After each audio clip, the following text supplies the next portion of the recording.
Blog Talk Radio.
Everybody. Hello and welcome to Damn You Hollywood, mostly weekly movie review podcast here on the Radulich and Broadcasting Network. I'm Robert Winfree. I'm your host for the evening, and I'm prepared to be yelled at about this one. I imagine that's coming, just as a heads up for everybody. Here with me is Mark Radulich, who I'm fortunate, not quite as full of piss and vinegar as usual this evening, so I might get off without well, let me just say, I anticipated kind of a Deadpool scenario here, and I think I'm going to avoid most of that. So, Mark, no protracted introduction this week. I don't have a whole lot to say as far as that goes. So, how you doing? I'm doing good. I came home at about 7:30 from the Y after I took my daughter to dancing lessons, and I posted the shows, and then I've been napping ever since. So, I've got some energy. I'm okay. I'm ready to talk about this movie, such as it is. Tell you what I'm not going to do, though. I'm not going to do the Ghostbusters cultural aspect of this thing. There's a couple of things I want to say relative to its success and what it does mean. But as far as being like a lot of other reviewers out there, a lot of other media outlets, and elevating this thing to some sort of cultural status that I don't think it deserves, I'm not even entertaining the discussion. I will say, if you liked Wonder Woman and it made you feel good about yourself, I certainly wouldn't take that from anybody. If you as a woman or as a girl saw it and it spoke to you, great. There's nothing for me to comment on. That's a personal thing. But the conversation happening out there about, the further meaning of Wonder Woman to the greater cultural lexicon, please get the fuck a hold of yourselves. But I'm not doing it. I'm not Ghostbustering Wonder Woman, goddammit. We're not doing that tonight. I just want to talk about the damn movie. Well, we're not doing it yet, at least. We'll see how things go. We could also wind up Ghostbustering it in the sense that I have a different opinion than you, and we wind up yelling about it. So, we'll see. That would be Age of Extinctioning it. No. Age of Extinction, I feel we actually had, legitimate proactive discussions about elements of it. Ghostbusters, I was just like, no, this is terrible. Here's why. And you're like, go fuck yourself. I'm pretty sure that was the podcast. That sounds about right. All right. Anyway, we'll be talking about Wonder Woman this evening. And I don't know. I had mixed, feelings when I, heard it was coming out, when I saw elements of it. And look, Warner Brothers and their, DC Extended Universe, they have, like, zero goodwill. I mean, and bear in mind, I actually enjoyed Man of Steel. This is one of those things, Mark and I actually had a podcast you can find in the archives here where we discussed, in defense of Man of Steel. We talked about what worked, what didn't work, how it could have been improved, the things people got wrong when they were trying to critique it, so on and so forth. But Dawn of Justice was... Jeez. It wasn't good. All right, let's put it that way. On the whole, Dawn it of wasn't Justice good. had the unenviable task of them trying to shove too much shit into the sausage, and it being just an overstuffed, overly complicated mess. But as I said back when it came out, I mean, it's edited poorly, but other than that, I was entertained for the 2 hours and change that it was on the screen. And watching the extended cut of it, where they could actually slow it down some, certainly improved the viewing experience. And the same thing can be said for Suicide Squad, where, it had the unenviable task of, this was too many cooks in the kitchen. Two, they were trying to do too much with not enough material. And then, for some odd reason, a lot of it ended up on the cutting room floor anyway. But you don't understand. We needed more Jared Leto as the Juggalo.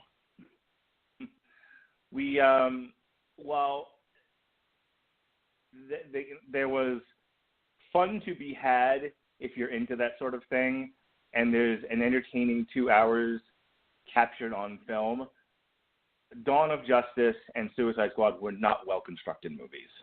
And you can go back into the archives and listen to Mark and I actually review those films and hear more extended discussions about choices made, both acting and editing, and how we felt they could have been improved. And I actually disagree with you as far as the extended cut for Dawn of Justice helping it a whole lot.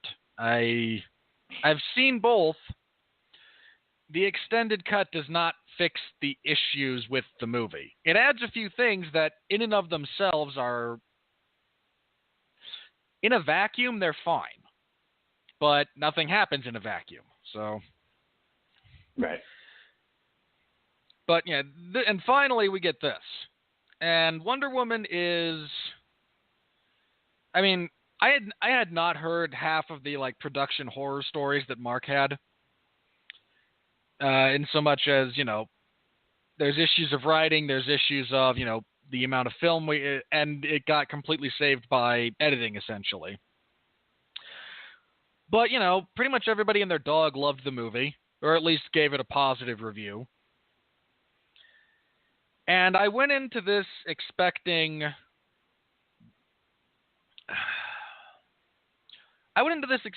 a solid movie that was essentially unspectacular.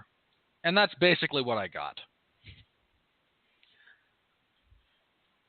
And again, this is one of the reasons I was prepared to be yelled at. You see, because again, our Ghostbusters discussion or our Deadpool discussion, where I'm like, yeah, sure, it's nothing. I mean, fine, whatever. And Mark's like, no, damn it. What's wrong with you? This is great. I'm like, no, it's really not. It's sure, but... And he just I mean, for every bit he drives me towards aneurysms with, our review segments where I get to yell at critics. I feel like there's at least 3 to 4 movies a year that I am so completely nonplussed by that he is just over the moon about. Like, not even, I'm on the opposite end of the spectrum where I'm like, no, this is terrible. And then we can have a spirited discussion about opposing viewpoints where I just don't care. And he's trying to sell me on, this thing being great. And I imagine every little bit I can get back as far as that goes. I'll take it. My expectations of Wonder Woman were, yes, it's true.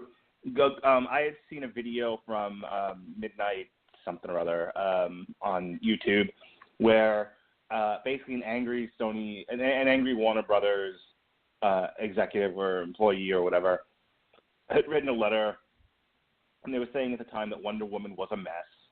I think this was a situation where they shot a lot of footage. They would definitely reshoot, which is not uncommon. And I think the movie was saved in editing. I think this was another situation where they looked at the footage, they sat back, and they were like, okay, we need to construct a decent story out of this. And my expectation was that they would be successful. You know, I think I wouldn't say that I was skeptical seeing the early fresh ratings on it. You know, of course the paid reviewers were going to be gaga over Wonder Woman, but I think I went in, my expectations were that there wasn't going to be a lot of heavy lifting in terms of world building, that this was going to be a more or less a standalone Wonder Woman film, focusing on that character, their hopes and dreams and struggles and whatnot, and that I think my expectations were that Gal Gadot would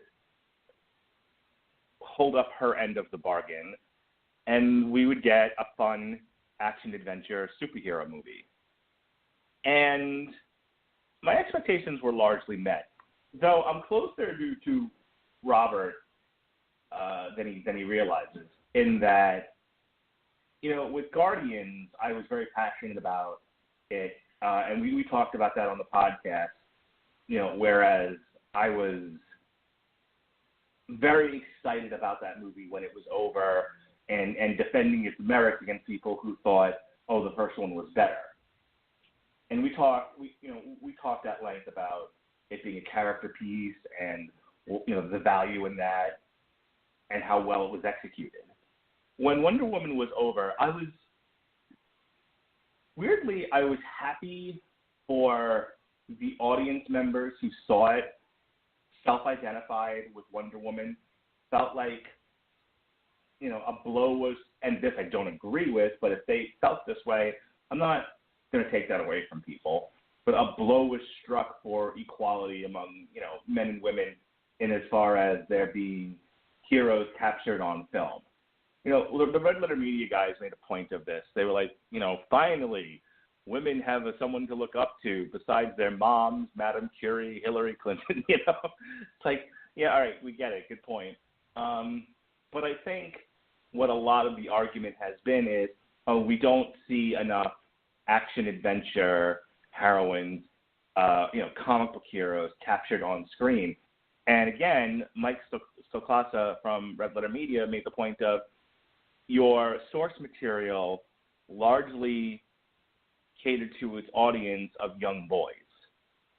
So, yeah, there weren't a lot of female superheroes. That's not the audience. They serviced the audience. That has changed, and there's a discussion to be had on a different podcast about how well they've managed to,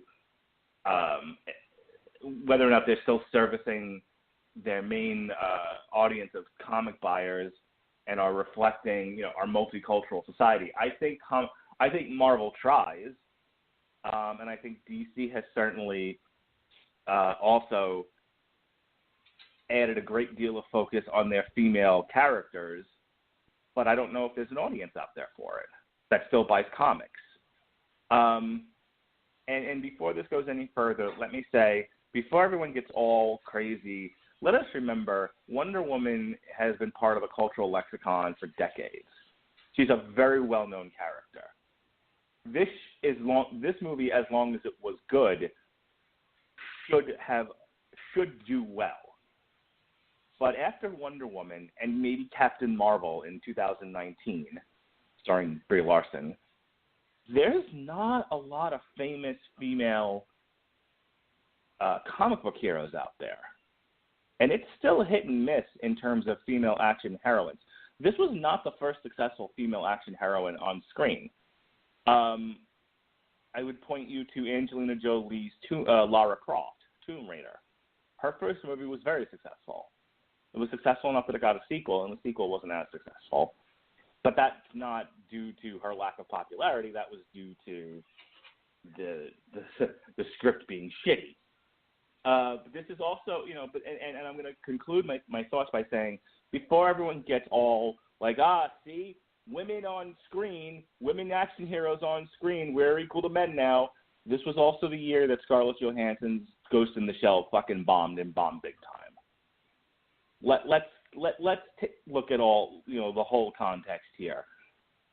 Wonder Woman is a step above in terms of notoriety. After that, it's slim pickings. So calm the fuck down, people. That's good advice generally for humanity nowadays. Just calm down. All right? Seriously. All right. As for the movie itself, your last chance to avoid spoilers, here comes your plot synopsis. We are introduced to child Diana on the island of Themyscira. We get her backstory. She was carved out of clay and then given life by Zeus. She's a small child and she wants to learn to fight, darn it. And her mother, the queen of the Amazons, no. We don't want no fighting. We don't want no fussing. This will never happen. There's no need for this. I mean, we're an overly militarized society anyway, so no. I mean, later revelations make this whole thing just the dumbest, like the dirt dumbest point of contention possible.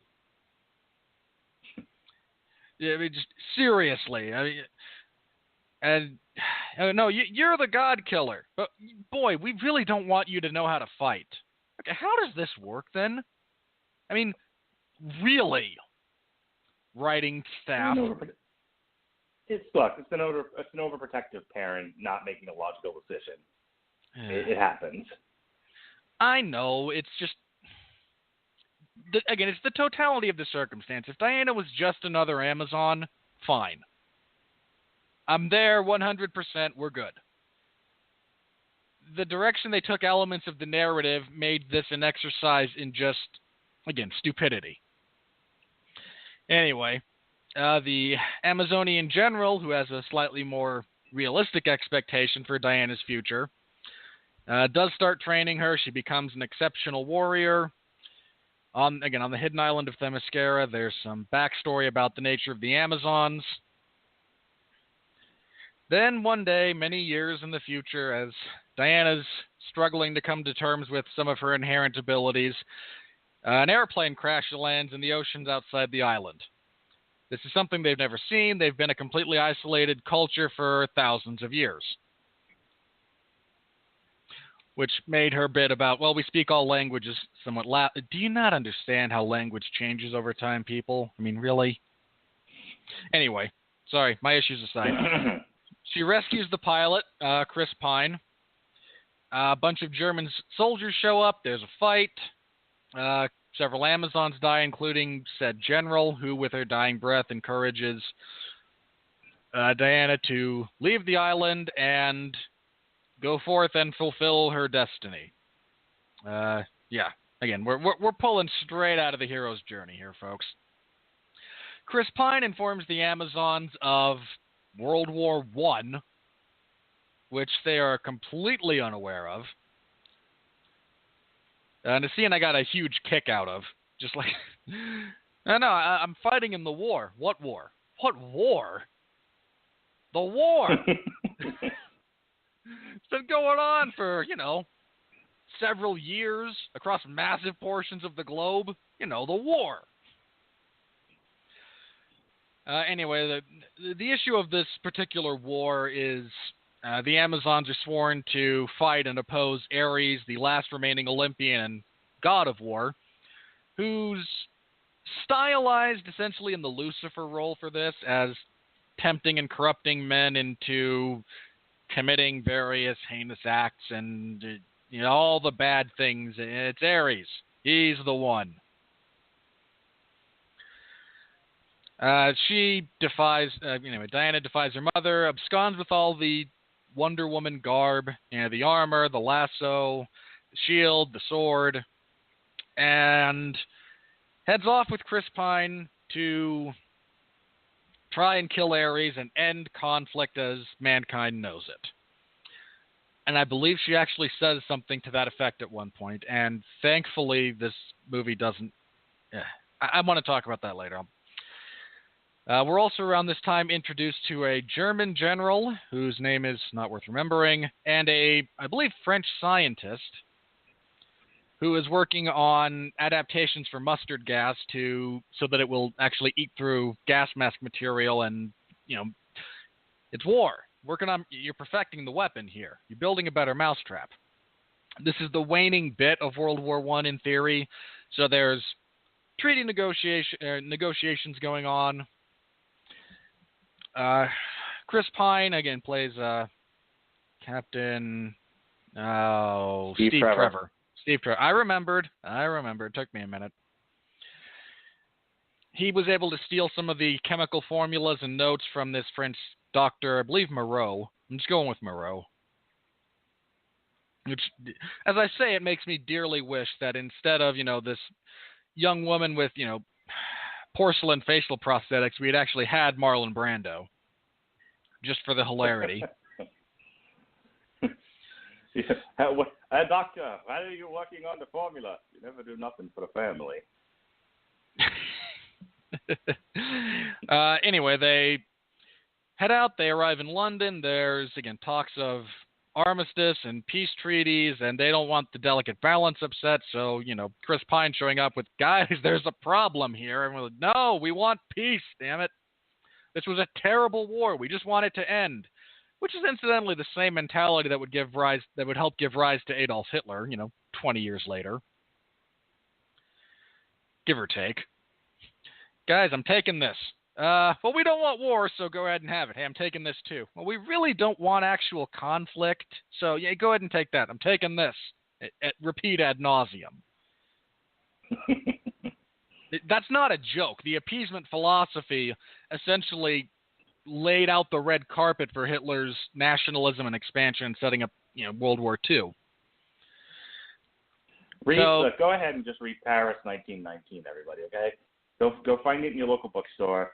Paris 1919 explains the whole Paris Treaty and basically how we fucked Germany 8 ways from Sunday and inevitably caused World War II.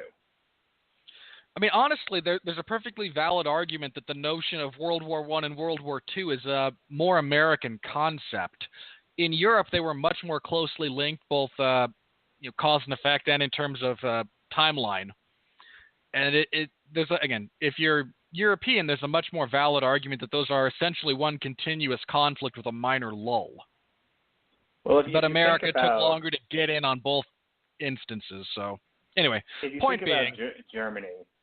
Hang on. If you think about Germany, you have a dozen or so countries all doing the same thing, all fighting each other. Germany happens to be on the losing side, but was doing the exact same thing as the winners. And then with the Paris Treaty of 1919, was still given the bill for the war. And Germany was basically, what the fuck? We didn't do anything that you all didn't do. And they all went, yeah, but you lost. And then we wonder why Germany was angry. Yeah. Again, there's actual interesting history that this movie kind of glosses over, which kind of annoyed me. But it's the sad thing about being a student of history. No one was there for a history lesson. I know. It's just, again, Anyway, again, Steve decides, nuts to this. I'm not letting this terrible, terrible new form of mustard gas that's based in hydrogen, which is really kind of the dumbest thing they could. Sorry, not a chemistry lesson. I'll do that in a minute. So he sets off with Diana and a few guys he picks up along the way, and we're going to do something about this. We're going to find their production. We're going to shut it down. Diana's still all, I want Ares. You promised to take me to Ares, and Steve, like half the time, is just, you can practically see him stop from rolling his eyes. Like, no, Anyway, they wind up on part of the Western Front in Germany, in France, Belgium, I think they mentioned specifically. And Diana gets her first, actual bit of taste of real war. And World War I was very ugly. It gets forgotten constantly. But that was an exceptionally brutal conflict. And she's a little bit shocked by this and decides, I've had all I can stand. I can't stand no more. Sets out in a charge across this specific stretch of no man's land. Leads a charge that breaks part of the ranks through into this particular town, which I have to imagine was then immediately retaken because now your line is grossly out of proportion with this, and that whole battalion is now in danger of being cut off, surrounded, and annihilated. But, I only know... Or you can continue the plot synopsis of the movie. So as they hang out in this town, again, Steve and Diana become closer. She gets to see a little bit more about... she's learning this whole time about some of the complexities of human nature. And that, things aren't necessarily as cut and dry as she was led to believe in her, sheltered little cult house island. They discover a diplomatic meeting of the German High Command, and Diana's become convinced that this German general is actually Ares, and I'm going to show up and I'm going to kill him. And Steve's like, you can't go to a diplomatic meeting and just murder a member of the German High Command. This is not how the world operates. And she goes, shut up. I'm a strong, independent woman who doesn't need no man. I'll murder anybody I want to murder. They come into conflict because he's trying to figure out the location of their production for this, again, terrible new gas. And she's like, no, I'm going to kill this guy. Again, they test out the gas on the nearby village that they just saved. Diana is righteously pissed because she could have stopped it. No. They were going to set that off anyway, but go ahead and have your guilt complex there. This eventually leads to a bit of a conflict where she kills the German general, who is not actually Ares, and looks around and sees the people are still fighting and goes, but I killed him. His corrupting influence should be gone. Why are you still fighting? At which point Steve has to again kind of go, some people are just, they're just not good people in the world. And some men you just can't reach. So you do what we had here last week, which is the way he wants it. Well, he gets it. I don't like it any more than you do. Again, you stand up for what you believe in, and that's just how you have to go about life, because you're never going to save everybody. It's just not feasible. The actual Ares is revealed to be David Thelwis, who I actually like as an actor, who was introduced earlier as a British diplomat, while Trevor and his merry band try to stop, again, this release of gas in an entirely too futuristic airplane that actually wouldn't function under the technology and parameters of the time. But again, I know too much. Look, contemporary movies punish you for thinking, all right? That's all I'm saying. Diana confronts Ares, who says, I didn't do anything. All right? No, you're this corrupting influence. I told him maybe how to build a better bomb. But I never made them use it. I never pushed the button. I never incited anything. They're doing this all on their own. All I ever wanted was for these terrible, terrible people, this infestation, to be eradicated so we can all go back to being happy. Which is a tremendous bit of character that sadly is just completely wasted. Diana decides, no, I have been trained since birth to kill Ares. We're going to have it out. She realizes it's not the sword she carries that's going to kill him. It's her. She's the weapon.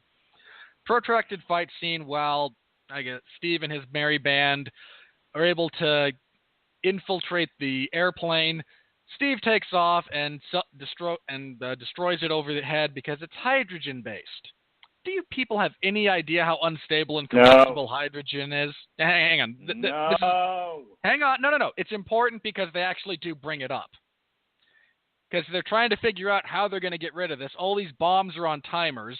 If they fly they can't leave it here. It'll still go off and wreak terrible havoc all around them.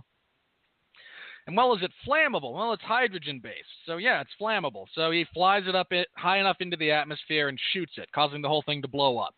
Heroic sacrifice.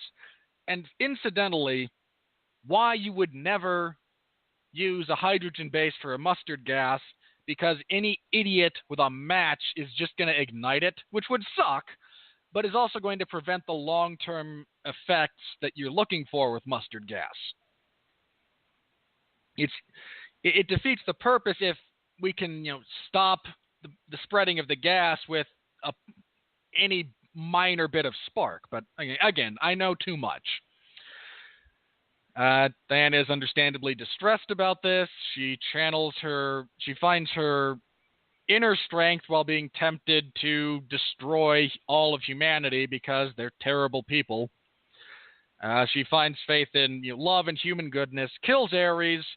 Everyone in the immediate vicinity automatically stops fighting, which made me want to vomit. Because you literally are just contradicting a point you just made. The war ends. Very much agree with that. She goes into hiding, and then emerges many years.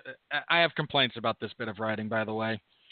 The whole thing is framed as a flashback for her. In the beginning, she's working in the Louvre and gets a message from Bruce Wayne, who has found the original picture that he used to identify her in Dawn of Justice.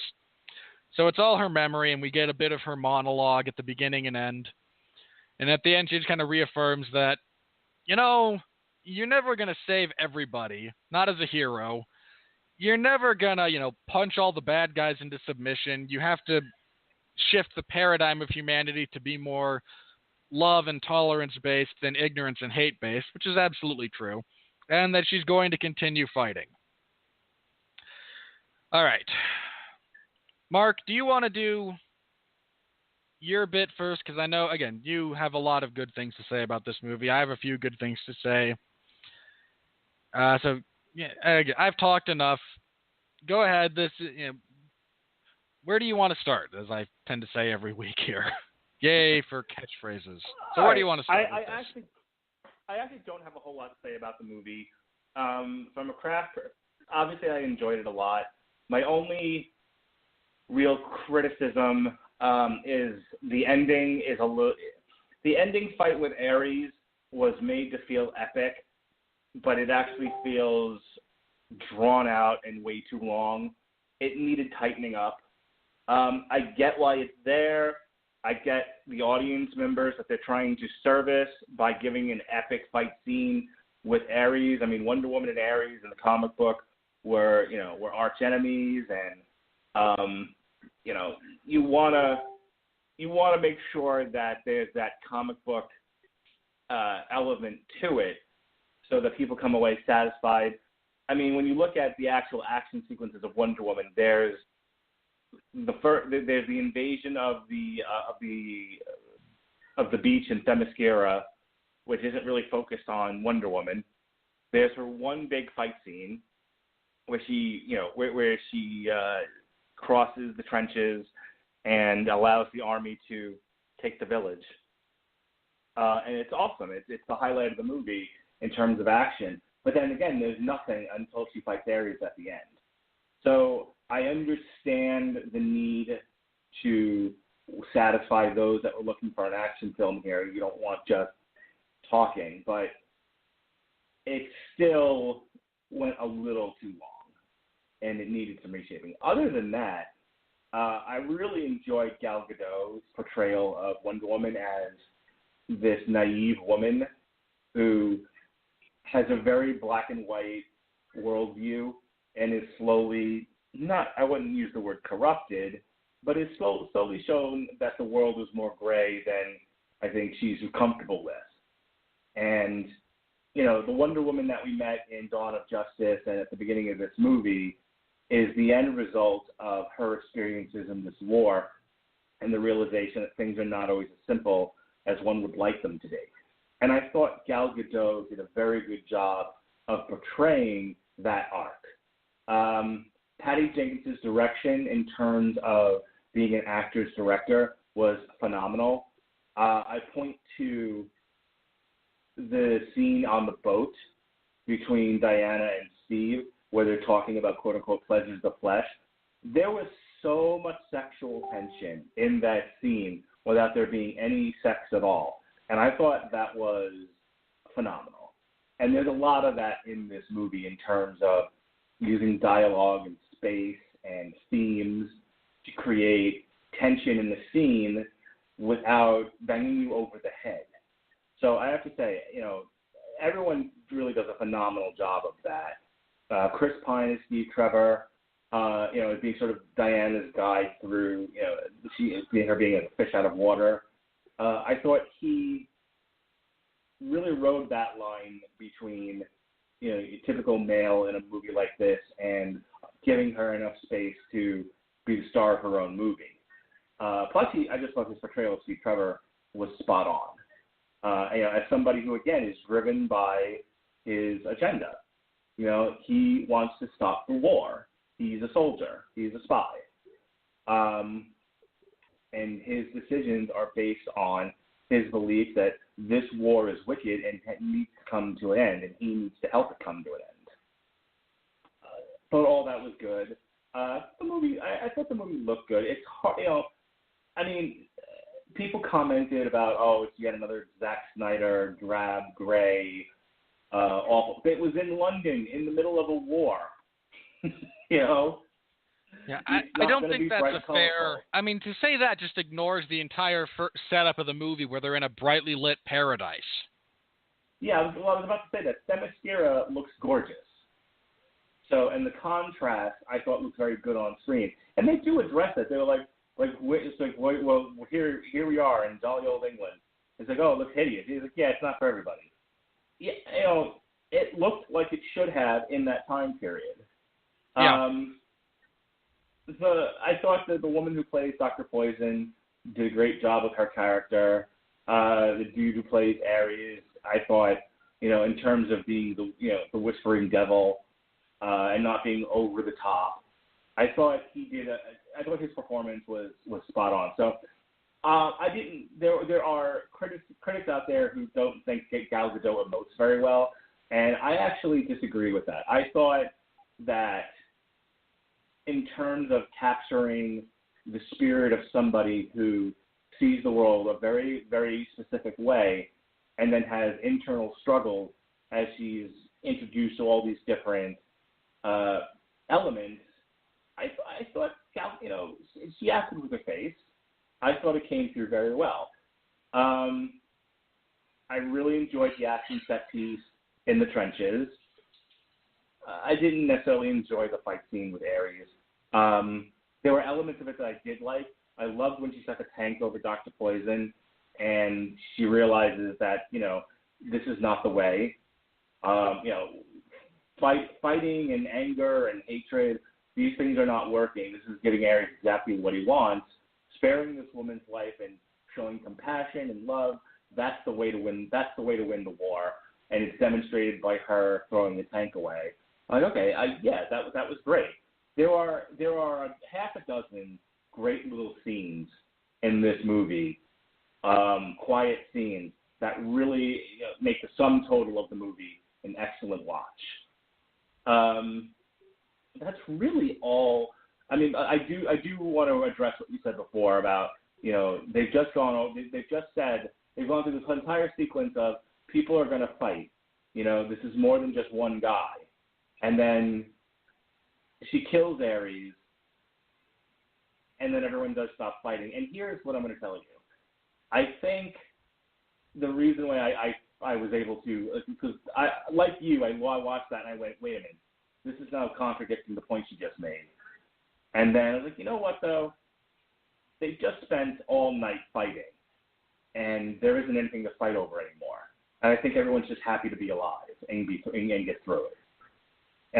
So I don't think they were stopping, obviously, because of the death of Ares. I think they were stopping because people were just tired of fighting.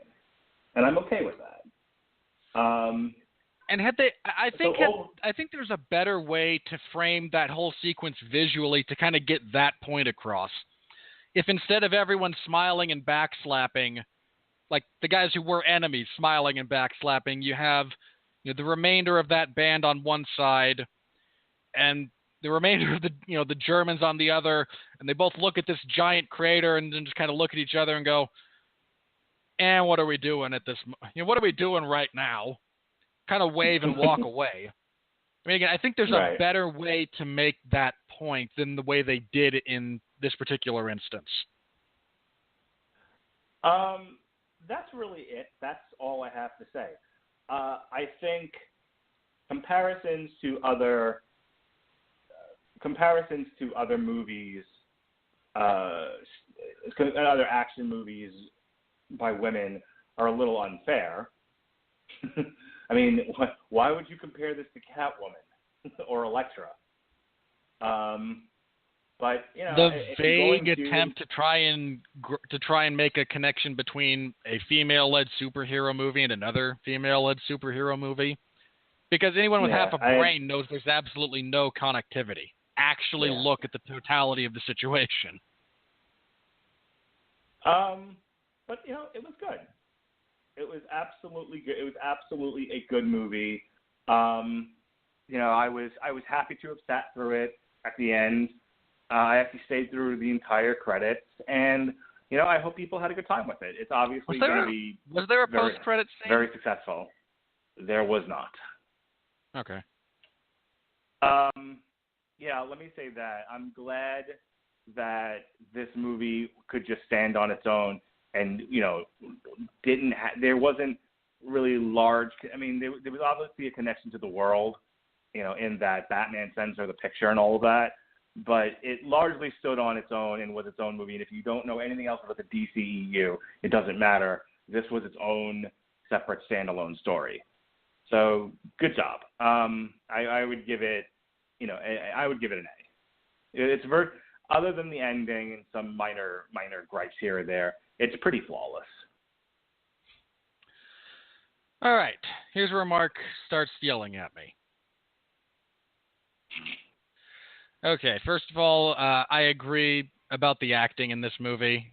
Saying Gal Gadot struggles to emote is to not fully understand the character she's portraying. She's portraying a character with stunted emotional growth. We yelled at critics about this when it came to Iron Fist for the same reason. Like, all he does is, talk about, being a badass and wanting to fight the hand. That's how he's been raised. That is literally his only point of connectivity and connection with the world apart from people he hasn't seen in 30 years, right? So, no, the acting's bad. He's acting as an emotionally stunted human being who struggles to emote properly. No, I think he does, again, great job portraying that. Same thing here. This is a character struggling with reality. And making that, and that's a rough struggle. So, again, I disagree with that. And again, Gal Gadot's fine. I have no major complaints with her performance. Chris Pine is fine. It's nice to see him actually get to act again, because if all you know of him is, some of the other blockbusters he's been in where, let's face it, there's not a whole lot of acting that he does, depth of acting, let me rephrase. There's not a ton of depth to his acting in, Star Trek or, Speed with Trains, things like that. But Chris Pine can act. And if you don't believe me, you have evidence here. And also feel free to find Hell or High Water, which really was shocking to me watching him, act in that movie because it was tremendous. So it's nice to see him get a chance to act. The action in this movie is the weakest part. In no small measure because I imagine there's a corporate mandate that all action sequences must, in flow and execution, resemble Zack Snyder's visual style, which robs them of any individuality and fills us with static shots into mediocre CGI, into slowdowns, into, again, if you've seen the Zack Snyder movie, the action all bears a striking similarity. And you get that here, which is a terrible shame. Again, the set piece where they take the town of Veld, the bit where she tries to cross the no man's land between the trenches is fine. Once they get into the city, they lost me completely. There's a handful of scenes with Chris Pine on a motorbike that are just obviously CGI'd. And all of that, again, and I know how this works, like, from a production standpoint. You're in front of a green screen, you go into the hero shot, you cut, and then in post-production, you superimpose all of these visual effects. Unfortunately, it's just obvious. I mean, not all of the visual effects in this movie are bad. There's a handful that I found cringeworthy.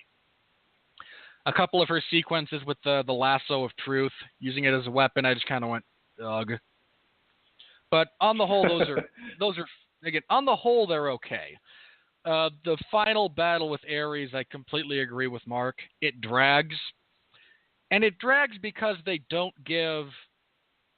If you intersperse her, epic fight with Ares with Steve Trevor and that group actually doing something interesting, you have a better... the flow is different. It doesn't feel as monotonous as Diana versus Ares did. If you just give them something to do that is different. It's one of the reasons, certain entries into the Star Wars franchise, you're cutting between 3 different action sequences, say at the end of Return of the Jedi.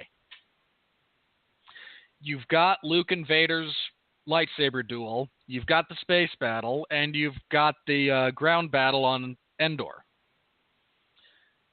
And it doesn't drag because they shift appropriately between different styles of action sequences to keep you interested instead of being boring. And here we get a lot of the same, with the occasional cut to remind you that, we're setting up Steve's heroic sacrifice, please feel sad.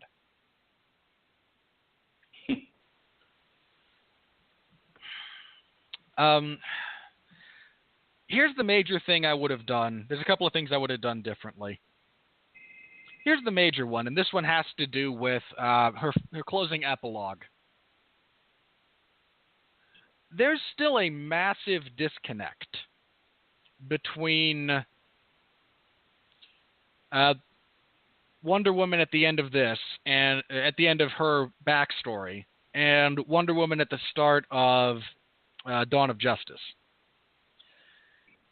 And I think you need something, and I know they're trying to set up a sequel, which I hate in the sense that, yay, sequels, but I get in the sense that, what are we doing here? We're making money, right? So I get it. But I almost feel like there needed to be a reiteration of, again, that point that, no, people kind of suck. And there's a real easy way to do it, too. During that final bit where, they're celebrating the end of the war, you could even have her reference, again, maybe still a bit of being naive in the sense that I thought, okay, people are still going to fight, but I did actually kill Ares, so maybe, not an end to conflict, but maybe an end to, massive war. And then again, 20 years later, without the influence of essentially the devil, we see depths of depravity and inhumanity that even Ares probably could only dream of. And again, you use that as her just as kind of the breaking point that sets up her reclusiveness that we see. And again, you can do it without blatantly sequel baiting while also setting up that, no, there's still a journey here. She's not yet a finished product. Well, I think part of where she is at the end of the movie is her heart was broken. And that's part of what's driving her into isolation, is that by the end of the movie, whether it's love or it's a deep affection, she's sad at the loss of Steve. and I think that's driving her a lot of her decision making at the end of the war. So I think that's why I didn't have a major problem with the way that it ended. It wasn't bad. And bear in mind, like other movies that have ended and you just kind of like facepalm really, really hard. It wasn't that bad. It just, I felt it could have been done, again, I like my idea there, and I feel that they could have done it again, you can set up a sequel without slapping a to be continued on it. And I think they could have done that a little bit better. Again, some of the visual effects. Again, I know Mark liked the action. I found the action to be the least interesting portions of this movie, just straight up. Which is fine in the sense that the movie isn't carried by the action. This movie is carried by the acting and by the relationships between characters. Again, Mark said, there's half a dozen, maybe even a full dozen individual scenes in this film that are genuinely, good to great. And there were little nods to the comic, the ice cream bit, the animated movie. She yells out, "I love ice cream," and this, in the comic book and in the movie, she's like, "Oh, you must be very proud." It was little things like that made the movie really enjoyable for me. Yeah, there's a really nice attention to detail within the movie's own universe. Again, I know entirely too much, and Hollywood punishes you for being smart these days. So, again, my reaction coming out of this movie was, I got what I expected. There's, again, things I think could have absolutely been improved upon, but there's no major, there's no, glaring issues of technique or craft. There's a handful of really, again, boneheaded bits of narrative arc that I just, in full retrospect, it's like, really? We wasted time on this? When, we were going to wind up at this point anyway. But on the whole, it's a perfectly serviceable movie. I have minor errors, no major ones.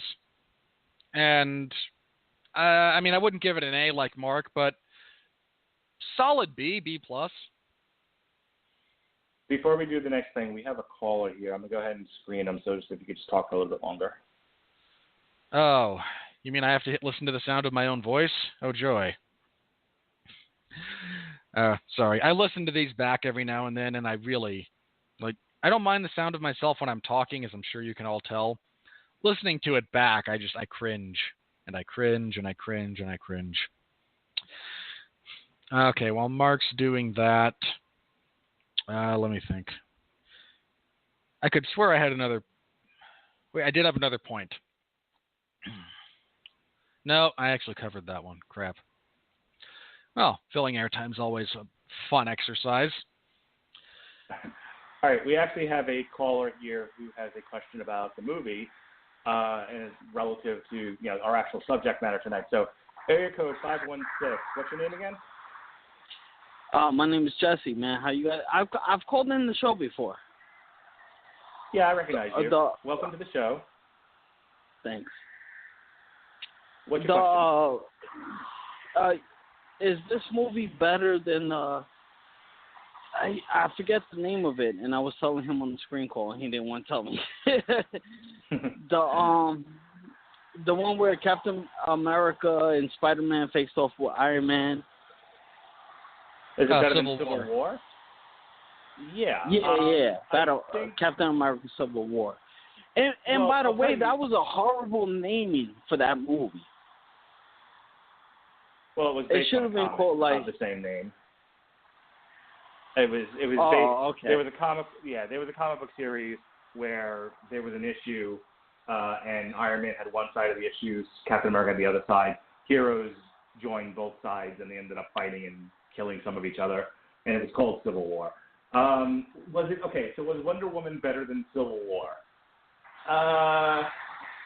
A bit of a hard comparison, but I'm going to go ahead and give a soft yes. Wonder Woman was better than Civil War. Wow. Wonder Woman structurally at the end doesn't go off a cliff, and characters don't start doing crazy things that are out of character for them, which was my major problem with the ending of Civil War. I jokingly said to Robert about it, I said, if the movie ends at the airport scene, it's nearly flawless, and there isn't a huge problem there. But we've also talked in the past about how even the introduction to the central issue by Thunderbolt Ross and everyone's reaction to him seems entirely out of place, given that half of the problems were caused by Tony, and Tony alone. And that's not recognized in the film. So there were structural elements that were a problem with Civil War. There were plot elements, character elements that were a little wonky.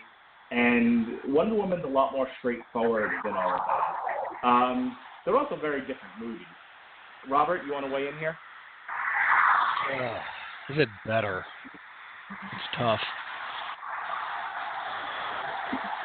In some ways, yes. In some ways, again, I sound so wishy-washy. No, but it's close.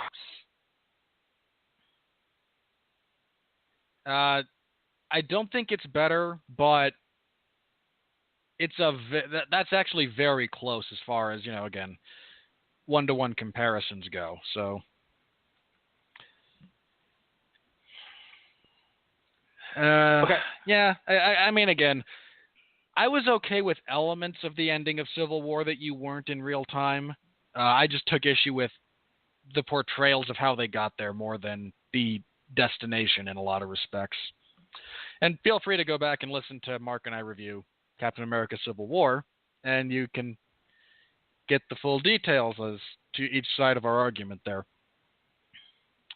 There's also a previous on trial where Sean and I went off topic and started talking about Civil War, and I softened my stance a little bit. All right. With that said, I think our review proper is done. Let's talk about the money. Here comes the money. Here we go. Money talk. Here comes the money. Money, money, money. Dollar, dollar. All right. No surprise here. Wonder Woman won the weekend. On a $150 million budget, I'm rounding up, it's currently sitting at a worldwide cume of $240 million. Its weekend total for June 2nd through June 4th was 103. That's very, very good. It was obviously the number one movie of the weekend. It debuted at number one. Debuting at number two was Captain Underpants, which brought in $23 million. Pirates of the Caribbean had a 64% drop from where it was. It fell from number steep. one to number three. That's hard. That's real harsh. It brought in $22 million. Guardians dropped from number 2 to 4. It brought in about $10 million. Baywatch dropped from 3 to 5. It brought in about 8.7. Alien Covenant 4 to 6, 4.1. Everything 5 to 7, 3.3. Snatched 7 to 8. Brought in about $1 million. Diary of a Wimpy Kid dropped from 6 to 9. That also brought in a little over $1 million. And lastly, King Arthur dropped from 8 to 10. It brought in about $1 million and change. Real quick, Beauty and the Beast stayed at number 11. It brought in $658,000. And Boss Baby dropped out of the top 10 finally. It went from number 9 to number 12. But I'll tell you, Boss Baby's still kicking ass and taking names. Its worldwide standing right now is number 7 between Get Out and Kong Skull Island. Obviously, the number one. Oh, this is domestic. Hang on. I went to the one worldwide. Damn it. It's Beauty and the Beast, followed by Fate of the Furious. Yes. Well, Beauty and the Beast and Fate of the Furious are still 1 and 2, both over $1 billion. And Guardians at number 3 at $818 million. Logan at number 4 at 612. Kong Skull Island 565. Pirates settling in at 510. And The Boss Baby is the number 7 movie in the world at $483 million. Good for Fox. Rounding out the top 10 are 50 Shades Darker, Your Name, and Triple X Return of Xander Cage. Wonder Woman currently sits at number 18 between Journey to the West, The Demon Strike Back, which is a Sony picture, and A Dog's Purpose. Alien Covenant, by the way, worldwide, sitting at $174 million, just above Ghost in the Shell, but just behind Smurfs: The Lost Village. Not good. This is partially why we can't have nice things, guys. So, Wonder Woman broke all kinds of records. Patty Jenkins should be applauded for, her efforts being a female director. And I give credit where credit's due. I'm not going to knock Wonder Woman or Patty Jenkins. They had the task of bringing Wonder Woman to the big screen and making it be successful, and they were successful. The question becomes, does Wonder Woman shoot to $1 billion, or will it settle in around 8 or 9, 6 or 7? I'm going to look it up now, but I'm fairly certain Suicide Squad settled in at about $800 million. And this opens softer than Suicide Squad. I would tell you that I don't think Wonder Woman makes $1 billion. I think it settles in. Okay, so Suicide Squad, yeah, actually it didn't make $800 million, it made $745. I would say Wonder Woman probably gets to, for its entire run, it gets into the $800 millions and probably stalls out there. If it makes $1 billion, great, good for Warner Brothers, but I just don't see it happening.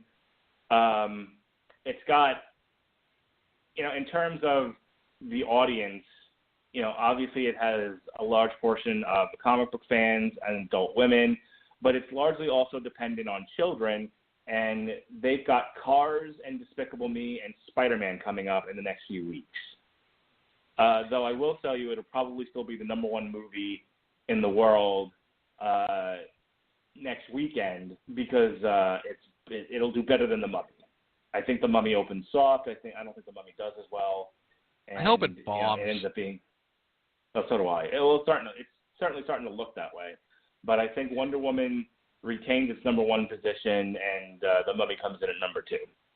So, anything else you want to talk about as far as money? Real briefly, because we brought up The Mummy. Dear Universal, stop it.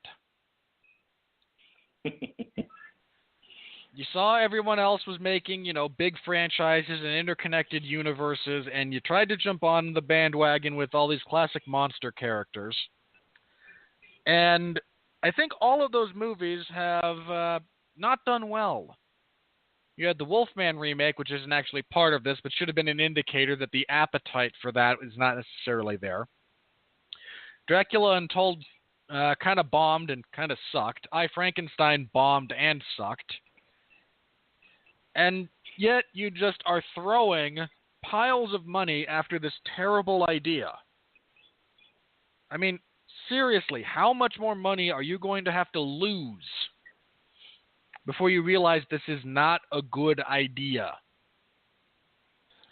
I think if they had sat down and really planned it out, a Universal horror movie monster connected universe wasn't the worst idea I've ever heard. The problem is the same thing. The problem is you have the same problem here as you have with the DC Cinematic Universe, which is they rush to get these movies out there, and they rush to create a cinematic universe using movies that shouldn't have been a part of it in the first place, like Dracula Untold. And there's no roadmap. And again, we've talked about this before, but it bears repeating. Marvel's interconnected universe had a roadmap first. They knew what movies they were going to make. They knew what the end game was going to be. It's Thanos and the Infinity Gauntlet. And it was just a matter of working towards that.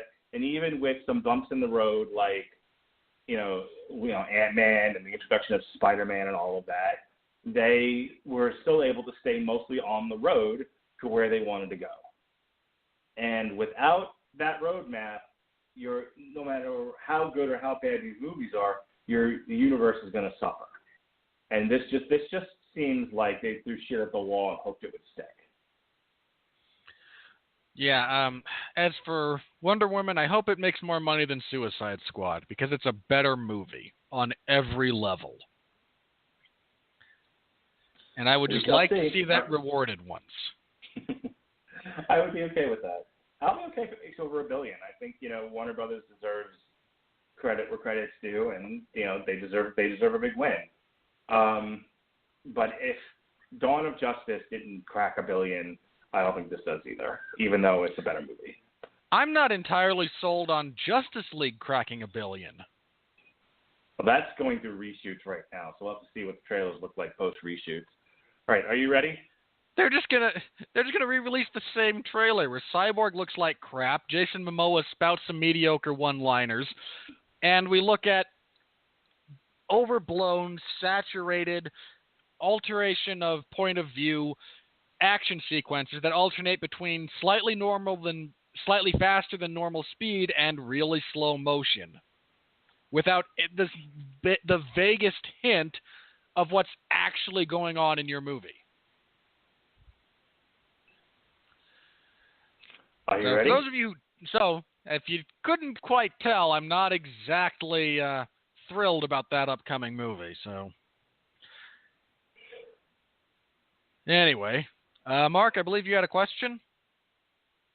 Are you ready? No, God! No, God, please, no! No! No! No! All right, we're in a lot of rotten reviews, but there were quite a few, and these are many of them are a bit laughable. Camilla Long of the Sunday Times UK, an elegant but intellectually timid film. What? No. A sheltered individual dealing with the, complexities and realities of, how life operates, dealing with the horrors of war, things you've been told about, and having to realize that your worldview was horribly, horribly skewed. No. That's not actually anything of interest. John Liu of the Straits Times in Singapore. This picture tries so hard to avoid making a statement that it becomes the elephant in the room. How did you recently lose your eyesight and you're trying to read subtext in Braille? I mean, what do you think? Hang on. This movie doesn't make statements. You mean, like when Steve Trevor frequently says things like, there's only two things you can do when you see something bad happening in the world. You can do nothing or you can do something, and I've already tried nothing. No, that's not a statement. No. I don't think these reviewers, the ones that gave it negative reviews, were actually watching the movie. Jeff Beck of The Blue Spot. You're going to love this. Wonder Woman may be a step in the right direction when it comes to getting the DCEU on track, but it still falters in too many places to get itself up to an acceptable level. No. I mean, look, even if all we do is compare this to the other DCEU movies, it's the best. I mean, hands down, by a significant margin. And again, I like Man of Steel. I can defend Man of Steel. I've rewatched it. But this is the best movie in that franchise, even if we're limiting the scope of our discussion to just those movies. Yeah, there's issues. I laid them out. Mark laid out a few of them. It's not perfect, but it's a darn sight better than the average major action blockbuster this year. Betting that statement's going to hold true as time goes on. I'd bet you right now this is an exponentially better movie than Transformers. Yeah, to call it unacceptable, I think, I'm not entirely sure what are you comparing it to. Stephen Romay of The Australian. It's disappointing because Wonder Woman deserves better.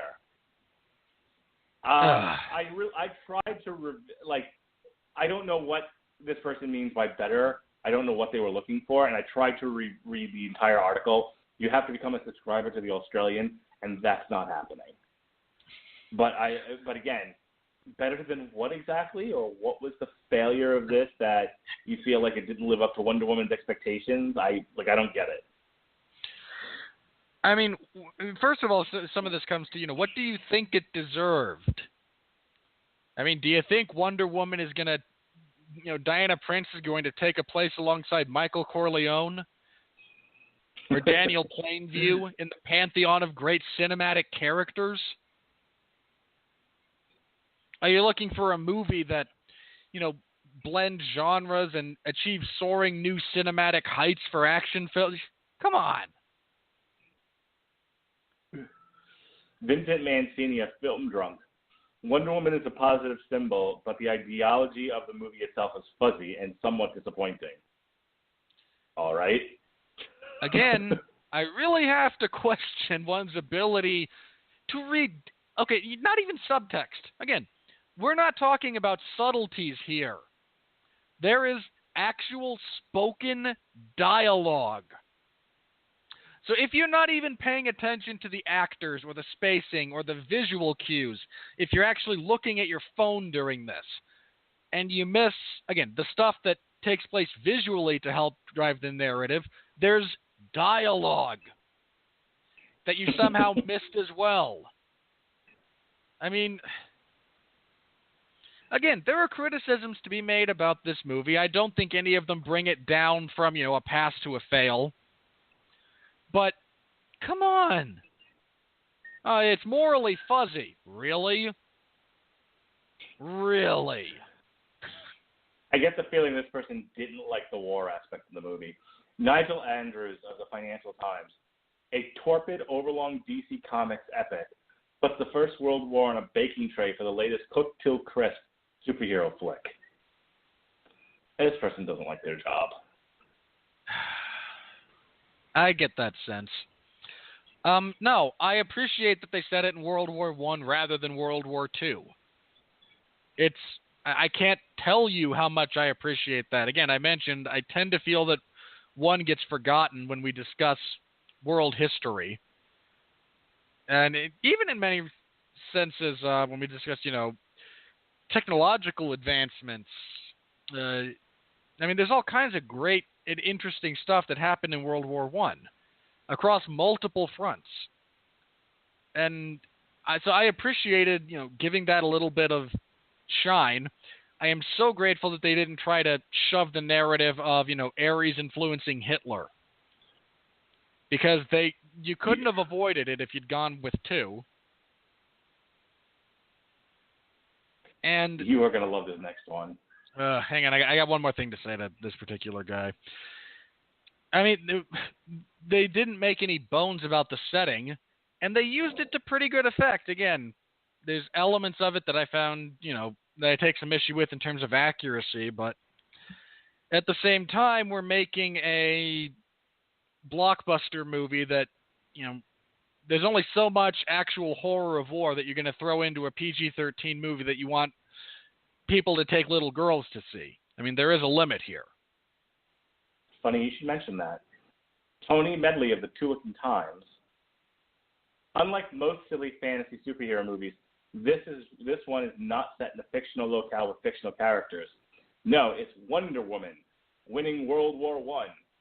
It is the same intellectual diarrhea of all the others, only worse, minimizing the horrors of World War I. Did he miss the entire trench scene where they said these people have been here for months and they've only, for a year and have only gained an inch, and that if you try to run out there and change things, you're going to get cut down? Did he miss that entire speech? Probably. I mean, again, look, there's elements of minimization that have to happen if you're making a broad, appealing movie. I could have done with a sequence where they did try to close distance and you watch a bunch of people get mowed down that more inspires Diana to do it, but that's just me, and that's fine.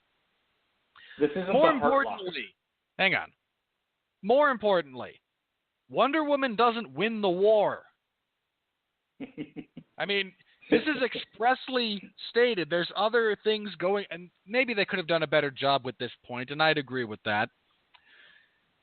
But you have a soldier who is desperately trying to stop this, weapon of mass destruction from getting out and potentially prolonging things.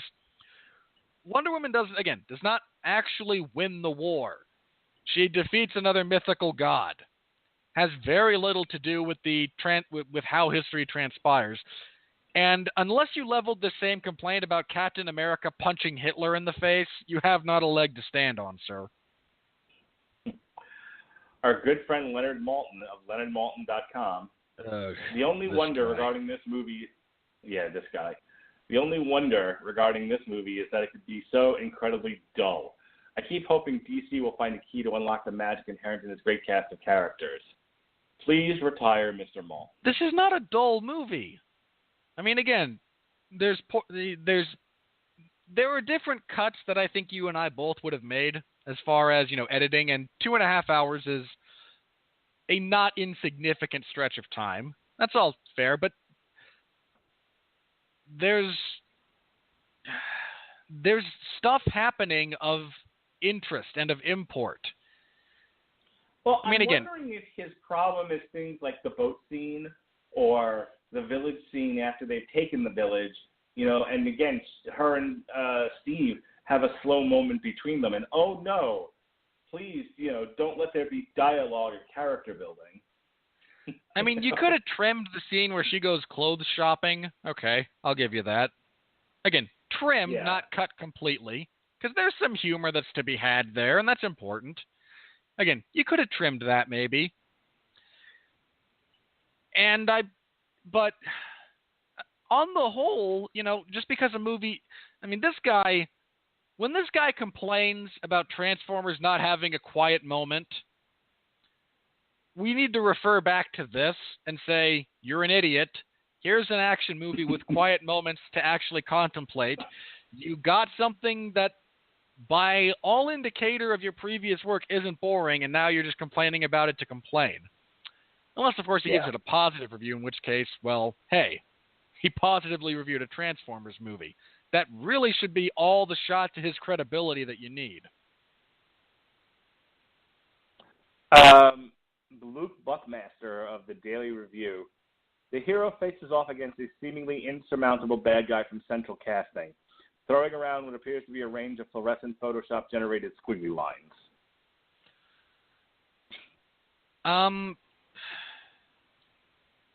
Yeah, the design of Ares could have maybe been a little bit better, but at the same time, David Thewlis is not a physically imposing person.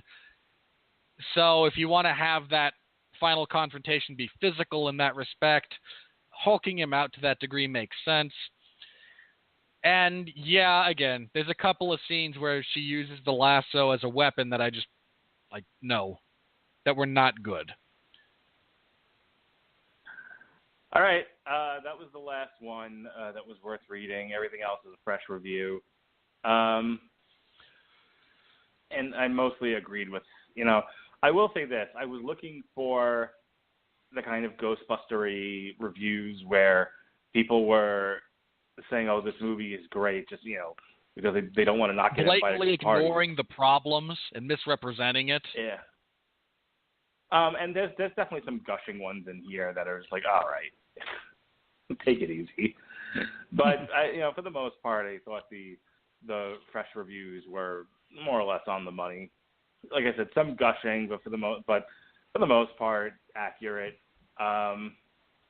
So I think that's where we're going to call it tonight.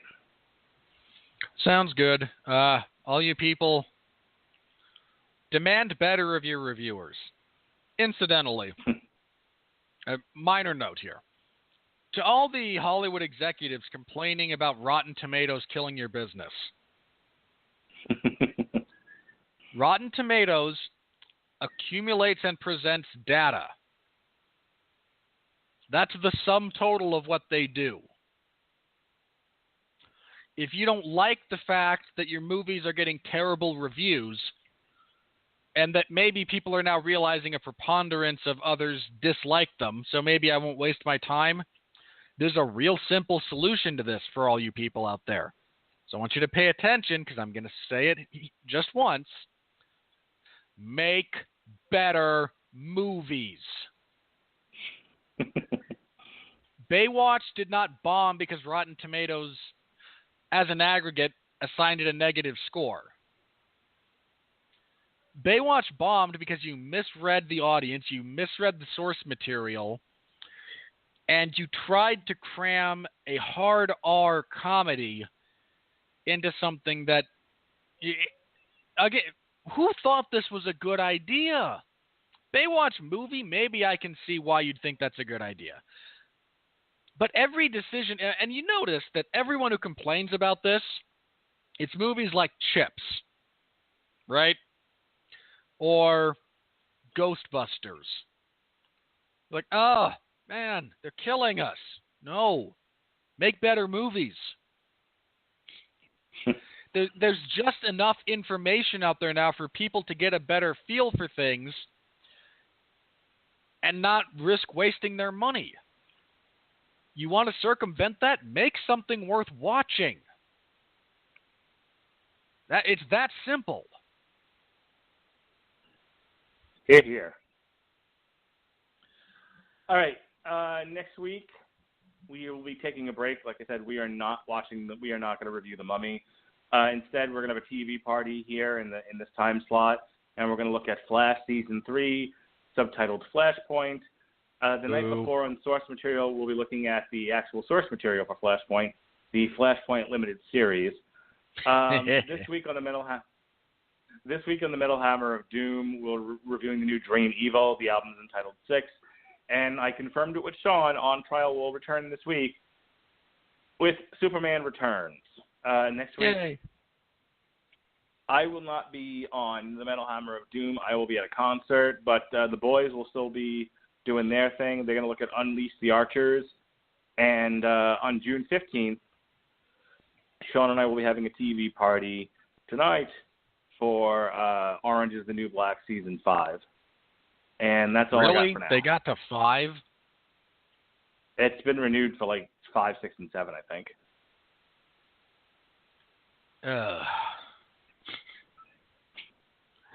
Sorry, I Okay. stopped watching halfway through Season 2 because it got boring and repetitive.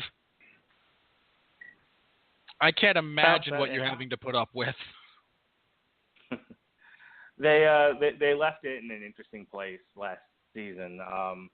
The women had sort of rioted and taken over the prison, and they left it with one of them finding riots. That's an everyday. in any case, sorry. It's a minimum someone's being security held facility, right? I seem to recall this.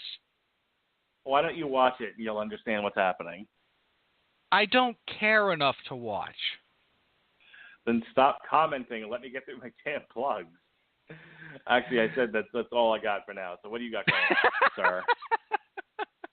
So I timed that perfectly and you squashed my point. All right. Again, we're off next week. We'll be back the week after with Cars 3, I seem to recall. Yes, that is correct. Wherein I anticipate crapping on this one. Let me just phrase it like that. I have not cared for this franchise, and initial trailers for this movie had me thinking, oh, this might not actually suck. But no, now you're just turning it into another Rocky, so it's probably going to suck. So we'll talk about that a couple of weeks. Thanks to everyone who read my live coverage of UFC 212, those who read it after the fact as well. Much appreciated. Those who listened to the 411 Ground and Pound radio show where we reviewed UFC 212, previewed UFC Fight Night 110. Ugh. I'm not in a good spot, guys. I am not in a good spot. Because there's Fight Night 110 with one fight worth watching. It's not the main event. Then the event after that is Fight Night 111 with no fights worth watching.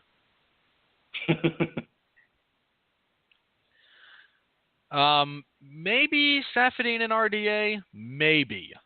Your mileage will vary there, but apart from that, the rest of that card, no.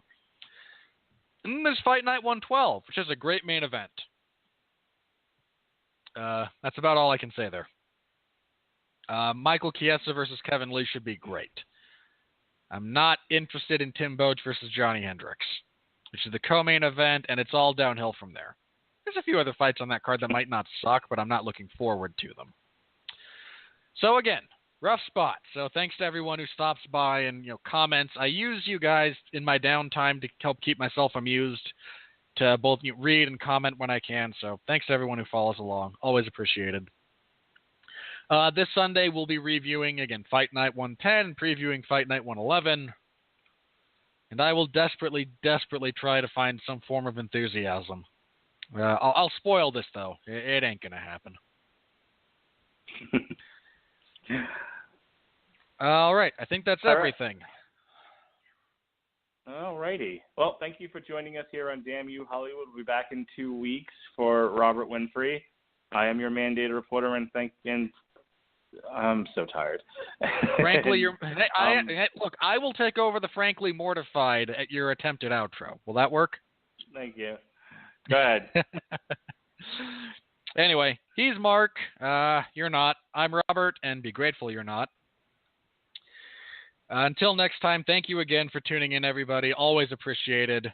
Thanks for sharing our work if you enjoy it. A lot of love to you guys. Again, many thanks. Mark and I just do this because we enjoy it, and we appreciate that there's people out there who listen and get some semblance of enjoyment out of it as well. Always appreciated. Thank you. Until next time, please continue to be well, be safe, and behave.